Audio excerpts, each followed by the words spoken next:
Ok, buenas tardes. Bienvenido al webinar de córnea del Centro Médico Docente de la Trinidad, Servicio de Oftalmología. Nos acompaña la doctora Morela Silva. La doctora Morela Silva es egresada del Domingo Luciani y con una subespecialidad en uvea y segmento anterior. Y la doctora Chacón también es del Domingo Luciani y son fellowship nosotros de superficie ocular y con la doctora Suchón de lente de contacto. El tema que vamos a comenzar estos webinars de este año es tratar de integrar lo que es córnea, superficie ocular y la parte inmunológica y uveitis. Este ciclo de perforaciones de corneales inmunológicas, la vamos a empezar con la perforación corneal central. Es una entidad no frecuente. Las publicaciones que hay de case reports, porque no hay tanta evidencia de estos casos. Y generalmente están relacionados a algún problema inmunológico. Entonces, bueno, lo que vamos a discutir básicamente en este webinar van a ser las causas principales de la úlcera corneal central, los aspectos fisiopatológicos, alguna epidemiología, manifestaciones clínicas, novedades en el tratamiento médico, quirúrgico y sistémico, clínico que le damos y ya finalmente las recomendaciones. Entonces, bueno, la úlcera corneal central inmunológica se caracteriza porque está asociada a enfermedades sistémicas de colágeno. Tiene muchas no, pero unas causas más frecuentes que ya vamos a mencionar se caracterizan porque son úlceras clínicamente no infiltradas, a diferencia de las infecciosas, ¿ok? Suelen, no estar asociadas a escleritis, iritis, limbitis, ¿ok? Básicamente es un ojo con una alteración de la superficie, pero clínicamente inflamado, como podemos otras uveitis o enfermedades inmunológicas oculares. No necesariamente está asociada a actividad sistémica, y esos son descubrimientos nuevos que se han ido realizando, y la evolución natural de estas úlceras es que si se maneja mal, llegan a la perforación, que es lo que queremos evitar y es lo que vamos a hablar. Entonces, complementando lo que dice Morela, algo que nos llama la atención a nosotros es la característica de la úlcera. Es como una úlcera limpia en el cual aparece espontáneamente, y lo otro es si ese paciente no es manejadamente, la perforación puede llegar a niveles muy complejos de compromiso no. Exacto. Entonces, bueno, hay varias causas que se han descrito. Las dos más frecuentes y por mucho es el síndrome de Sjögren y la artritis reumatoide. Se han descrito casos de vasculitis sistémica, el lupus es una de ellas, rosácea ocular, Steven Johnson y pemphigoide. Ahora bien, seguramente muchos se preguntan, ¿no? ¿Qué tiene la enfermedad ocular, y por qué afecta tanto el ojo y especialmente la córnea? Entonces, lo que se ha descubierto, y por eso coloco acá, hago la acotación de la articulación, es que se ha descubierto algunas células inflamatorias, interleuquinas, citocinas comunes, tanto en el líquido sinovial, por ejemplo, de las articulaciones, como en la lágrima y en algunos estudios recientes en el mismo tejido corneal. Pasa. En el organismo de estos pacientes con artritis o Sjögren especialmente, van a tener circulando en su organismo una gran cantidad de células inflamatorias, especialmente las células presentadoras de antígenos, conocidas también como complejo mayor de histocompatibilidad o también conocidas como el HLA. Las células T, que ya sabemos que están, y las citoquinas. Entonces, esta cantidad de células lo que van a hacer es que van a promover una activación desordenada y desequilibrada de muchas interleuquinas, pero especialmente las 6 y el factor de necrosis tumoral. El factor tumoral, va a estimular de células T helper para que infiltren a la glándula lagrimal y pues produce el ojo seco y todas las alteraciones de superficie que conocemos. Y luego, por otra parte, la interleuquina 6 va a activar una gran cantidad de interleuquinas, la 15, 22, 21, pero muy especialmente, y es la que más nos interesa con este tema, que es una enzima que se llama matriz de metaloproteinasa. Es una enzima proteolítica, es decir, ella rompe esas uniones de tejido epitelial y va a producir lisis de tejido fibrilar y de colágeno, generando el melting corneal. Entonces, bueno, básicamente se ha estudiado con muestras histopatológicas de córneas perforadas por úlceras centrales asociadas a artritis o Sjögren, es que hay una infiltración de linfocitos T subepitelial y una infiltración en el estroma de neutrófilos. Estos dos van a estar desencadenados por esta expresión de interleuquinas que le dije anteriormente, y eso va a generar que haya pérdida de matriz extracelular, colágeno fibrilar tipo 1, disrupción epitelial. Al final hay un desequilibrio entre los inhibidores y la proteína proteasa termina en melting corneal. O sea que toda esta respuesta inmunológica es de predominio efectivamente inmunológico. ¿Okay? Estos son úlceras estériles por lo mismo.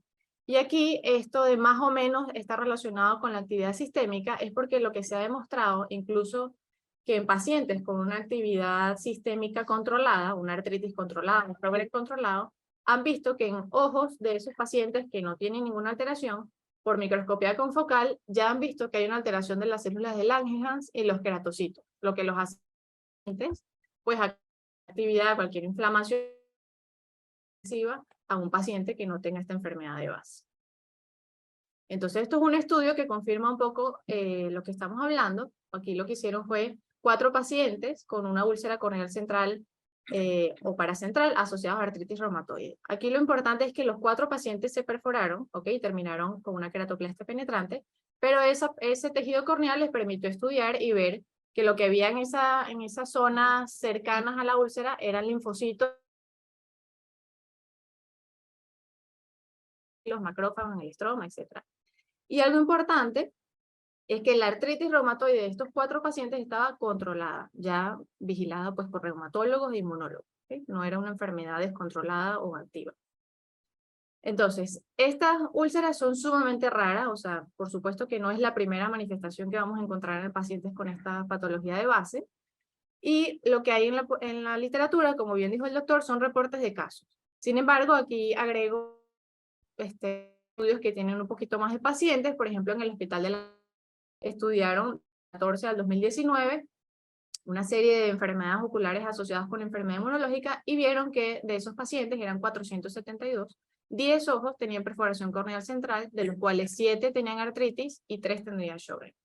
Otro estudio un poquito más largo y grande es uno que se hizo en Japón, del 87 al 2010, y de 589 pacientes que tenían artritis, solo 3 tenían una úlcera corneal central. Y solo uno tenía, de los cuales los 2 eran artritis. Importante se desarrollan en pacientes que ya tienen más de 15 años con la enfermedad de base, no es una manifestación inicial, como puede ser otras manifestaciones de la artritis o del Sjögren. Bien, entonces, conversando un poco de lo que son las manifestaciones clínicas de estos pacientes, bueno, la mayoría refiere, como en otras úlceras, sensación de cuerpo extraño, lagrimeo reflejo, dolor, disminución de la agudeza visual, puede o no haber una reacción y pudiera estar asociado a procesos inflamatorios. Ya cuando hablamos de abordaje para este tipo de pacientes, es muy importante hablar de un tratamiento multidisciplinario, no solamente tópico o local, también sistémico o quirúrgico, individualizando cada caso. Iniciamos por el tópico. En este caso, es muy importante, es uno de los pilares fundamentales en este tratamiento, los sustitutos lagrimales, o también llamados lágrimas artificiales, y muchísimo, o la amplia oferta que tiene el mercado de este tipo de sustancias que no todas califican como un sustituto lagrimal ideal. El ideal debería no solamente lubricar la superficie ocular, debería reducir osmolaridad, actuar ante la cascada inflamatoria y sustituir los componentes naturales de la lágrima per se. Solo 2 principios activos, hay un consenso global o tienen un consenso global que realmente actúan o reúnen características, son el ácido hialurónico y la trealosa. Los demás principios activos como la carboximelosa, la hidroxipropilmetilcelulosa, el ácido polivilínico que conseguimos con mayor frecuencia, pudieran, como no, tener 1 o 2 características, pero no las reúnen todas para considerarse un sustituto ideal. Además de los principios activos, también esto tiene principio inactivo, como las soluciones tamponadoras, como los excipientes, como los electrolitos, o los tan temidos preservantes o conservantes. El salcónico, recordemos que está muy asociado al daño de los nervios corneales y a la disminución de las células caliciformes. Entonces es ideal que un sustituto lagrimal, además de estas características ya mencionadas, no tenga ningún tipo de conservante, ni de ningún tipo de fosfato, y genial que se pudiera utilizar siempre unidosis. Perdón. Es importante lo que dice Karen, porque a pesar de que esto es un proceso inmunológico, ahí hay un proceso inflamatorio importante. En eso, el fundamental.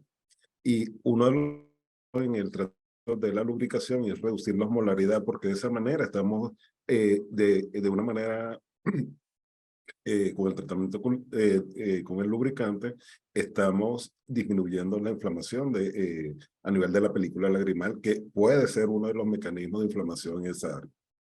La doxiciclina es un medicamento que administramos por vía oral, pero su efecto lo vamos a ver netamente en superficie, eso lo incluyendo en este apartado.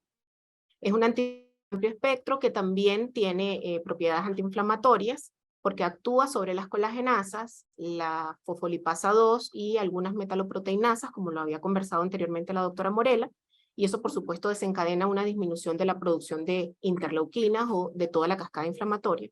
Además que tiene una muy buena penetración tisular, por eso la indicamos en la mayoría de estos pacientes con patologías de superficie ocular. El inmunomodulador también es un importante antiinflamatorio.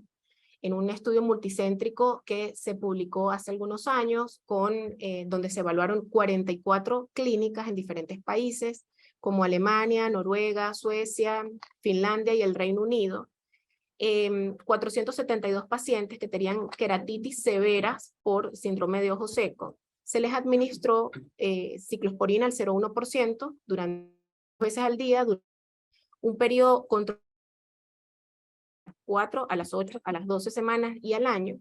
Y lo relevante de este estudio pues, fue que desde el primer control la sintomatología prácticamente desapareció, se redujo el eritema palpebral, el eritema conjuntival y el tiempo de ruptura lagrimal aumentó desde el primer control hasta el año de seguimiento y se mantuvo. Cuando nosotros revisamos los artículos relacionados en artritis y úlceras corneales, la ciclosporina es fundamental porque es un antiinflamatorio. Entonces, actúa a nivel de la interleuquina 6 y del factor tumoral. Diferentes estudios lo revelan así y es un pilar fundamental en el tratamiento de estos casos. El Bascom Palmer publicó, después de varios años de seguimiento, una serie de casos, específicamente 6 pacientes, 8 ojos, con patología que tuvieron en algún momento una úlcera que llegó a una perforación. Estos pacientes fueron tratados con todo el tratamiento habitual, con adhesivo tisular, con lentes terapéuticos, inclusive uno que otro tuvo trasplante tectónico, pero la úlcera reapareció. En el momento en el que reaparece la úlcera, deciden administrar ciclosporina al 1%, 2 veces al día, y notaron que la queratolisis disminuyó y la repitalización fue muy buena desde que se inició automáticamente la ciclosporina. Otro pilar fundamental de la patología, factores de crecimiento. Cuando hablamos de factores de crecimiento no podemos dejar de mencionar el suero autólogo, que hace que aumente proteínas en la superficie ocular, como la albúmina, la fibronectina, vitaminas, inmunoglobulinas, y por supuesto los factores de crecimiento, como el endotelial y el factor de crecimiento nervioso. Sí, ahí lo que le quise poner es que estos son los diferentes hemoderivados que nosotros estamos trabajando, el suero autólogo, el plasma rico en plaquetas e incluso el adhesivo de... Hemos ido desarrollando la charla. La superficie ocular es muy importante para el pronóstico de estos pacientes. Algo que a veces llama la atención, y lo comentó Morela, es que estos pacientes tienen el tratamiento inmunológico y a pesar de tener el tratamiento inmunológico, presentan esta úlcera corneal. Y puede ser por los problemas de inflamación a nivel de la superficie ocular. Es una paciente de 70 con síndrome de Sjögren que presenta una úlcera corneal paracentral que está a punto de perforarse, a quien le administran en última instancia, ya tenía indicación para una membrana amniótica y en última instancia administran suero autólogo 4 veces al día con seguimientos periódicos y empieza a mejorar progresivamente la lesión hasta la cicatrización y reepitelización completa. El plaquetas, un instrumento utilizado en la medicina en general para la curación de heridas. En oftalmología la hemos utilizado mucho en superficie ocular, inclusive en quemaduras corneales, por la cantidad de factores de crecimiento que aporta, no solamente los derivados en plaquetas, sino el transformante beta, el endotelial, el tipo insulina, el endotelial. Y al ser exclusivo de plaquetas, pues excluye bastantes interleuquinas que pudieran ser de origen leucocitario. Este caso es una paciente de 67 años con una úlcera también. Esta úlcera se perfora y antes de administrar otro tipo de tratamiento, aplican de manera intensa o intensiva plasma rico en plaquetas cada 2 horas durante 15 días con una recuperación total de la superficie ocular.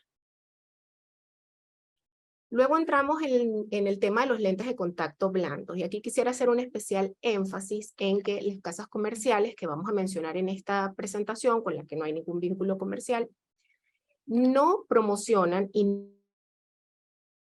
blandos con ninguna úlcera, ni infecciosa evidentemente, ni inmunológica. De hecho, todas las tecnologías que desarrollan estas casas comerciales son para ojo seco o para un déficit leve de la superficie ocular. Nosotros como oftalmólogos y en su mayoría, y los contactólogos sobre todo, nos basamos en estas tecnologías para buscar llevar nuevamente el equilibrio de la superficie ocular. Son distintas tecnologías, algunos tendrán más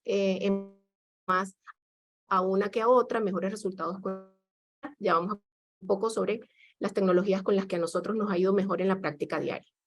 Por ejemplo, la casa Cooper Vision, que es una de las casas más famosas, utiliza lentes como Biofinity o Biomedic, por ejemplo. Desarrolla una tecnología que se llama Aquaform, donde no hay más que enlaces de hidrógeno que se unen a las moléculas de agua y cadenas largas de silicona que hacen que este lente tenga una alta humectabilidad, aproximadamente el 95%, con una alta permeabilidad al oxígeno, que lo hace bastante cómodo y bastante frágil.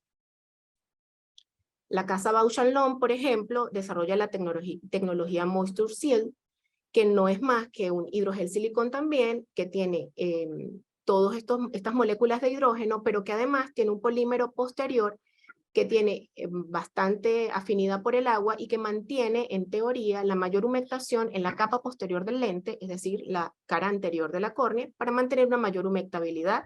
La casa Cooper Vision sugiere como máximo uso de los lentes Biofinity, por ejemplo, 7 días continuos o 6 noches. Y la Bausch & Lomb es de uso diario.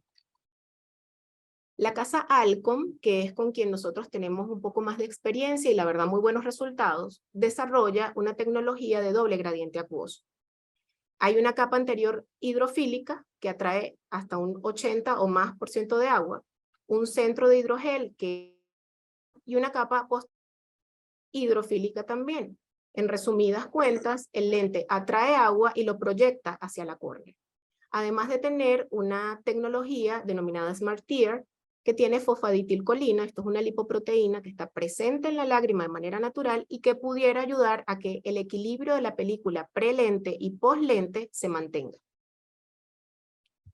Por último y no menos importante... Perdón, si quieren regresar. Okay.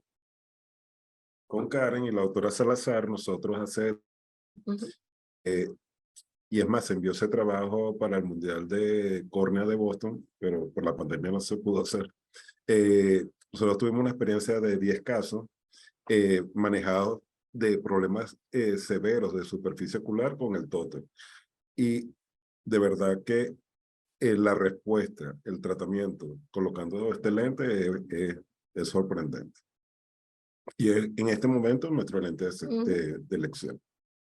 De los demás no tiene un recubrimiento ni anterior ni posterior hidrofílico, tiene un equilibrio lipídico que en teoría ayuda a que la estructura o el equilibrio de la película lagrimal no se rompa o no se distorsione en la película prelente y la poslente. Ahora bien, vamos a hablar de un lente que sí está hecho y que sí está diseñado para tratar la patología o la superficie ocular. y es un lente de no contacto. Siglas en inglés significan un reemplazo protésico del ecosistema de superficie ocular o lente de contacto PROS. Crea un ecosistema, una bóveda entre la córnea y la cara anterior, la cara posterior del lente para trabajar múltiples patologías y que además permite un equilibrio completo de la superficie ocular. Por supuesto, por añadidura, por la alta tecnología de este lente, también garantiza una mejor agudeza visual al paciente, pero no es para esto que fue creado, fue para tratar la patología de la superficie ocular. A nivel mundial, y cuando uno va a los congresos, la mayoría de los centros que manejan casos complejos, superficie ocular, este es el lente que están utilizando. Característica que dejó Carlos. Ok, en el año 2019, la Escuela de Medicina de Harvard busca publicar artículos donde, utilizando un lente PROS en varios pacientes con una neovascularización corneal a los que se le administró una gota de bevacizumab 2 veces al día, revirtieron completamente esa neovascularización. Pacientes pediátricos que tenían alguna patología de superficie ocular crónica asociada a síndrome de Stevens-Johnson, mejoraron no solamente la sintomatología de su superficie ocular, sino que además, por añadidura, también obtuvieron una mejor agudeza visual y una corrección refractiva. En el año 2018 se publica un estudio, por ejemplo, del uso de los lentes de contacto PROS durante la noche en pacientes con defectos epiteliales persistentes, que eran resistentes a todo tipo de tratamiento tradicional. A estos pacientes se les sugería que se administraran o bien solución salina sin preservantes y observaban una impresionante mejoría entre la 2 y la 4ª semana después de haber empezado a utilizar el lente PROS. Actualmente hay un estudio piloto que no ha concluido, que se está realizando, que busca probar la tolerancia y la seguridad del Restasis en concentración de 0.05% en pacientes en general con patología de superficie ocular, y aquí podemos englobar muchísimas patologías, pero una vez nos quiere de resultados favorables, va a ser una muy buena opción para tratar múltiples patologías de superficie ocular, una vez comprobando que es seguro utilizar el Restasis en este tipo de dispositivos protésicos. Lo interesante de esta tecnología es que deja como un depósito del tratamiento que uno esté colocando. Nosotros tenemos una muy pequeña experiencia con el surautólogo y de verdad que nos ha ido muy bien. Y este artículo del Restasis, considerando que uno de los tratamientos fundamentales, casos sobre todo de arte, se ve muy interesante. Cuando llegamos a los casos en el cual definitivamente se llega a no se controló bien la superficie ocular y hay perforaciones corneales, lo más sencillo es irlo clasificando dependiendo el grado de la úlcera. Cuando son defectos de menores, igual o menor a 3 milímetros y que están lejanos al limbo y la superficie debe estar seca, el tratamiento primario y de elección debe ser el adhesivo tisular. Hay un caso, el cual era una paciente y se le colocó adhesivo tisular. Pero el adhesivo debe ser de cadenas largas, como en este caso que es el butil 2-cianocrilato, y a nivel comercial están estos diferentes nombres que es el Listocril, el Indermil, el Mesacril, el Dermabond, y una de las ventajas que tiene estos adhesivos es que son bacteriostáticos. La técnica, por lo menos esta fue la que yo aprendí, se seca muy bien con una esponjita de web en la zona, cánula de 30, el adhesivo, e inmediatamente él cristaliza y logra su objetivo. Ahora, en algunos casos he visto que usan tetracaína, eso adelanta inmediatamente que se coloca el cianoacrilato, el adhesivo, y ayuda a la cristalización. Y les muestro, aquí está cómo sería una de las técnicas. Estamos secando técnica me parece más sencilla, uno colocar el adhesivo con la esponjita de wet, la parte en donde está esta parte azul, que es Roma, agarra uno el adhesivo y lo coloca directamente en donde está la úlcera. Me parece muy sencillo hacerlo de esta manera. También hemos tenido experiencia con el Baster. Una de las características es que fibrinógeno y la trombina mejora la cicatrización del tejido, es menor vascularización. Uno de los problemas del adhesivo anterior es que, aunque los de cadena larga no son tan tóxicos, es tóxico igualmente. No es bacteriostático y una duración menor. Nosotros hemos estado trabajando con el grupo de biología de la clínica, el centro médico. Hemos estado nosotros creando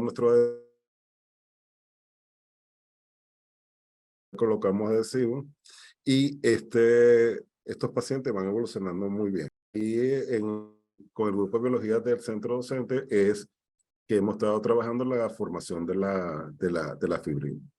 Cuando la perforación es menor de 3 milímetros, nosotros también hemos trabajado, como sale aquí, es con teno. Lo que hacemos es, hacemos una reintroducción de la teno, porque esta teno vasculariza, pero la aislamos y es una manera muy sencilla de ir esa zona. También hemos hecho parte con los PON dermatológicos de 3.5 y hemos trabajado con membrana amniótica y últimamente la combinación de la fibrina que nosotros estamos trabajando con la membrana amniótica. También están los colgajos conjuntivales, que lo puede trabajar en estos casos. Y puede ser de Gurdesen o puede ser en raqueta. Cuando la perforación es mayor de 3 milímetros, que estamos hablando de 3 a 7 milímetros, lo ideal es trabajar con hacer un tectónico.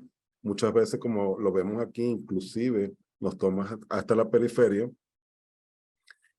Y si estos casos no lo resolvemos bien, estos pueden terminar hasta en esclero corneal. Aquí estamos viendo nosotros colocando el adhesivo con membrana y tenía un déficit lumbar y se le está haciendo un slit. En casos más complejos, otra de las técnicas sería un trasplante penetrante.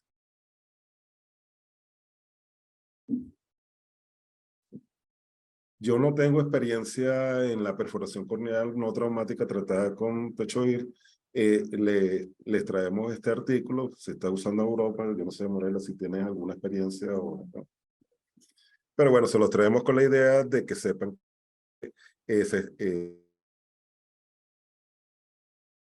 para el tratamiento en las úlceras menores de 3 milímetros. Entonces, bueno, una vez ya visto el tratamiento tópico y local, que es muy importante, hay que recordar que aquí el abordaje sistémico básicamente es el pilar y fundamental. ¿Por qué? Porque es una enfermedad sistémica y entonces nosotros los oftalmólogos, ¿qué debemos hacer? O por lo menos, ¿qué tenemos que saber que el paciente nos debe traer, ¿no? Más adelante voy a decir que, bueno, no solo oftalmólogos, también lo manejamos en un manejo multidisciplinario. Pero bueno, los pacientes entonces, con este tipo de úlceras, nosotros tenemos que conocer unos laboratorios básicos, no solamente pedir cualquier laboratorio o la típica lista de mercado, no, sino que cada uno tiene una función y una razón de ser. Entonces son pacientes con una larga data de artritis, de Sjögren, entonces pacientes que suelen estar anémicos, hay que ver cómo está esa hematología, cómo está el riñón, ¿ok? Por los medicamentos, por la misma vasculitis sistémica, cómo está el hígado. Las muy se nos olvida, estos son pacientes que tienen recibiendo esteroides muchas veces por muchos años, ¿no? Entonces, o bien se vuelven diabéticos, o bien con el tratamiento que le vamos a dar sistémico para la úlcera, lo podemos volver diabético, ¿no? Entonces hay que conocer cómo está esa hemoglobina glicosilada. Y por supuesto los reactantes de fase aguda, que hay varios, pero los que más usamos son PCR y BCG. En cuanto a los estudios inmunológicos, estos son dirigidos en concreto para la artritis y Sjögren. Sin embargo, estos pacientes, como dije, ya tienen una enfermedad con general, ellos ya lo tienen. pero por ejemplo el péptido cíclico citrullinado pues nos va a dar una orientación, muchas veces cuando la enfermedad está activa o así, estos valores suben. Pero recordemos que estos son pacientes por lo general controlados de la artritis y no tendrían por qué estar altos, ¿no? Y el anti-RO y anti-LA, que es específico también para el Sjögren. Ya luego el reumatólogo va a pedir, si quiere pedir algo un poquito más específico y más concreto en cuanto a estas dos patologías. Y los infecciosos, no porque sospechemos de nada infeccioso ni mucho menos, sino porque si son pacientes que tienen una tuberculosis latente, una enfermedad infecciosa latente no tratada, pues hay que tratarlas porque los vamos a inmunosuprimir, ¿no? Y podemos complicar un poco más el cuadro. Entonces, bueno, como dijimos, aquí este paciente nos llega, a la par le vamos dando el tratamiento tópico que comentaron aquí el doctor y Karen, pero inmediatamente también, una vez que tengamos unos laboratorios básicos, estamos seguros que no hay por lo menos alguna infección urinaria o algo que nos pueda complicar el cuadro, hay que darle bolos de metilprednisolona porque hay que actuar agresivamente, ¿no? Entonces es un efecto antiinflamatorio rápido y la damos endovenoso por 3 días. Seguido la vía, no se nos puede olvidar la vía oral porque si no, lo que le dimos por la vena, eso va a desaparecer en 3 días. ¿Okay? Entonces, a la par, los inmunomoduladores. Por lo general, estos pacientes ya tienen un tratamiento y casi siempre es metotrexate o liflunamida. ¿Qué pasa? La ciclofosfamida también se considera como un inmunomodulador, es un agente alquilante, es sumamente agresivo y tiene muchos efectos secundarios, pero es muy efectivo en compañía también con la metilprednisolona para atacar aguda esa inflamación que estamos teniendo en el ojo. Pérdida inminente de la visión o de la indemnidad ocular, como es en este caso. Y más adelante voy a hablar de la terapia biológica.